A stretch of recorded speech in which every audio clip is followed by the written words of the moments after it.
धन्यवाद ममता अर्जगत। खबरें फायदे की, खबरें विकास की। शुरुआत करते हैं टॉप लाइन से।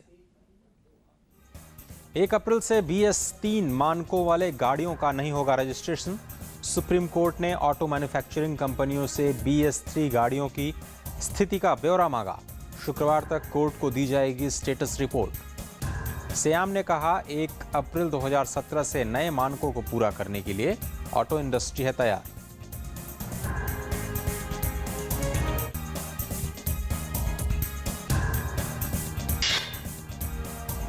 उदय स्कीम में शामिल राज्यों को अप्रैल से दिसंबर 2016 तक करीब 12,000 करोड़ रुपए की हुई बचत।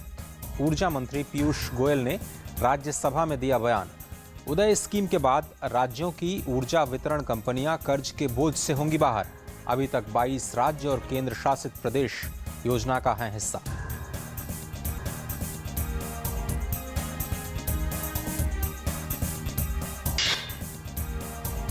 परिवहन मंत्री नितिन गडकरी ने NHAI को और मजबूत करने का किया आह्वान। कहा सड़क निर्माण प्रक्रिया में सभी मुश्किलें दूर हुई, लेकिन बैंकों में फैसले लेने में देरी की वजह से नहीं बन रही है बात। मार्च तक 15,000 करोड़ की परियोजनाओं को मिलेगी मंजूरी, लेकिन गडकरी 22 किलोमीटर प्रतिदिन की रफ्तार से खुश नहीं। 40 किलोमीटर तक पहुंचाना चाहते हैं रोजाना निर्माण की रफ्तार।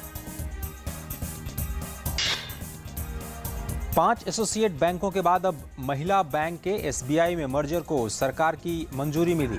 महिला बैंक 4 साल पहले बनाया गया था। इस दौरान उसने केवल 192 करोड़ रुपए का लोन महिलाओं को दिया, जबकि इसी पीरियड में SBI ने 46,000 करोड़ रुपए का कर्ज महिलाओं को दिया।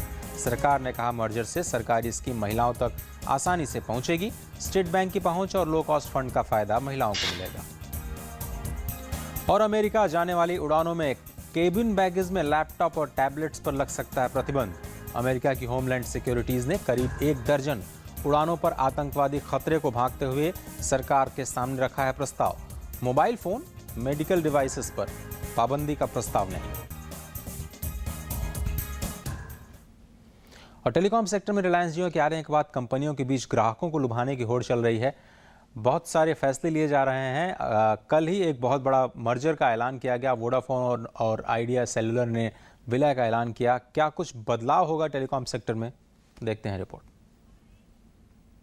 देश के 2 बड़े टेलीकॉम ऑपरेटर वोडाफोन और आइडिया के बीच विलय की घोषणा कर दी गई। देश की तीसरी सबसे बड़ी टेलीकॉम कंपनी आइडिया सेलुलर के बोर्ड ने वोडाफोन इंडिया के साथ विलय को मंजूरी दे दी है।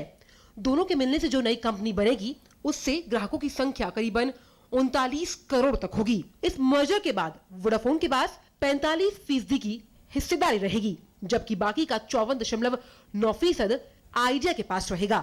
प्रस्तावित विलय को सेबी, दूरसंचार विभाग और रिजर्व बैंक से मंजूरी लेनी होगी। ट्राई के आंकड़ों पर अगर नजर डालें तो दिसंबर 2016 के अंत में दूरसंचार बाजार में वोडाफोन के बाजार की हिस्सेदारी 20 करोड़ थी, जबकि आइडिया की 19 करोड़। रिलायंस जियो ने 4G सिम पेश करने के बाद से टेलीकॉम ऑपरेटर्स में एक तगड़ा कंपटीशन पैदा कर दिया।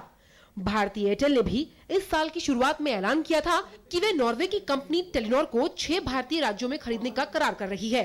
चीन के बाद दुनिया का सबसे बड़ा मोबाइल बाजार भारत ही है, और ऐसे में ग्राहकों के बीच पैठ बनाए रखने के लिए कंपनियों ने तमाम तरह के ऑफर पेश किए हैं। इस मर्जर से टेलीकॉम सेक्टर के नए युग का आगाज होगा। साथ ही इस डील से भारत में 4G और 5G की उपलब्धता बढ़ जाएगी। Bureau report, DD news.